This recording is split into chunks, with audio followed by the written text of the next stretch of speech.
বাংলাদেশ নারী ফুটবল দল আজ চলতি বছরের শেষ ম্যাচ খেলতে যাচ্ছে। যে কোনো লেভেলে আজ বাংলাদেশ নারী ফুটবল দলের শেষ আন্তর্জাতিক ম্যাচ বিকেল 4টায় জাতীয় স্টেডিয়ামে তাদের প্রতিপক্ষ আজারবাইজান। একই সাথে এই প্রথম বাংলাদেশ নারী ফুটবল দল কোনো ইউরোপিয়ান দলের বিপক্ষে খেলতে যাচ্ছে।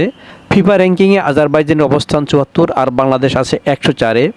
এবার বাফুফে আজারবাইজান, মালয়েশিয়া এবং বাংলাদেশকে নিয়ে তিন জাতি ফুটবল ম্যাচ আয়োজন করেছিল জাতীয় স্টেডিয়ামে। প্রথম ম্যাচে বাংলাদেশ অপ্রত্যাশিতভাবে হেরে যায় মালয়েশিয়ার কাছে।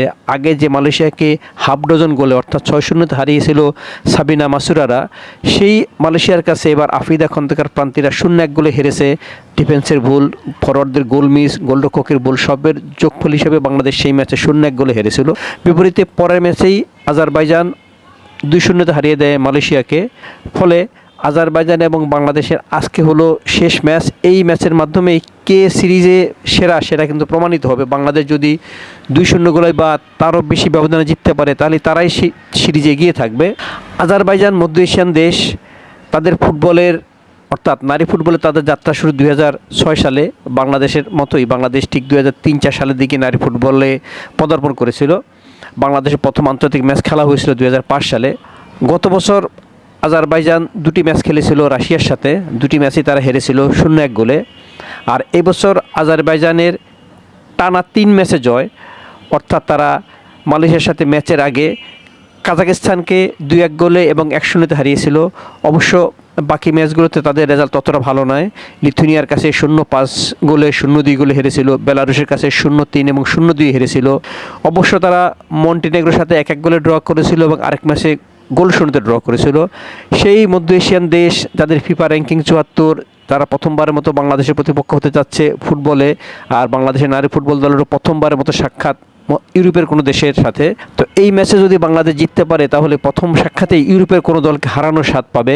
আর এই জন্য অবশ্যই পিটার জেমস বাটলার বাহিনীকে ভালো খেলতে হবে, কোচের নির্দেশনা মেনে চলতে হবে। কোচ পিটার জেমস বাটলারের হাইলাইন ডিফেন্সের কারণে কিন্তু দলের সমস্যা হচ্ছে, গোল হচ্ছে, ডিফেন্ডারদের মধ্যে ভুল বোঝাবুঝি তৈরি হচ্ছে, গোলরক্ষক ভুল করছেন, যে কারণে বাংলাদেশ একে একে হারছে। থাইল্যান্ডের কাছে হার, মালয়েশিয়ার কাছে হার, সবই কিন্তু এই হাইলাইন ডিফেন্সের কারণে। এখন আজ বাংলাদেশ দলের ফুটবলাররা রূপনা, শামসুন নাহার, মনিকা, মারিয়া, আফিদা খন্দকার প্রান্তি, ছোট শামসুন নাহার, এরা যদি আজকে কোচের প্রত্যাশা অনুযায়ী খেলতে পারেন, দর্শকদের চাহিদা মেটাতে পারেন, তাহলে বাংলাদেশ নারী ফুটবল দলের বছরটা দারুণ জয় শেষ হবে। এই বছরটা তাদের দারুণ কেটেছে।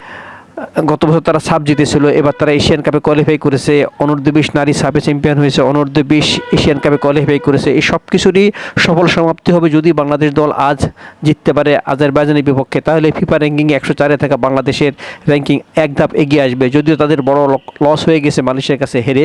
এখন আজ যদি তারা আজারবাইজানকে হারাতে পারে তাহলে ফিফা র্যাঙ্কিংয়ে তাদের যেমন উন্নতি হবে, সেই সাথে বছরটা দারুণ আত্মবিশ্বাসের সাথে শেষ করতে পারবে, অর্থাৎ বছরটা তাদের জয়ই শেষ হবে। এখন দেখার অপেক্ষায় বাংলাদেশ দল পারবে কিনা ঘরের মাঠে আজারবাইজানকে কাবু করতে।